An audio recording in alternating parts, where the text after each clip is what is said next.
क्षिणे चेहुधिमते च नमस्तिष्णे खवे चायुधिने च नमः स्वायुधाय च शोधन्वने च नमो नमः श्रुत्याय च पथ्याय च नमः काठ्याय च नियप्याय च नमः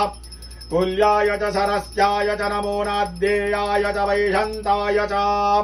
नमः गोप्याय च वट्याय च नमो विघ्र्याय च टप्याय च नमो मेध्याय च विद्युत्याय च नमो वर्ष्याय च वर्ष्याय च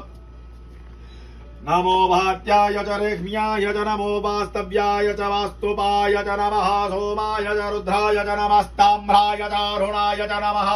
शङ्गवे च पशुपतये च नमः उग्राय च भीमाय च नमोऽग्रे वधाय च दूरे वधाय च नमो हन्त्रे च हनीयसे च नमो वृक्षेभ्यो हरिकेशेभ्यो नमस्ताराय नमः शम्भवाय च मयोद्भवाय च नमः शङ्कराय च महेश्वराय च नमः शिवाय च शिवतराय च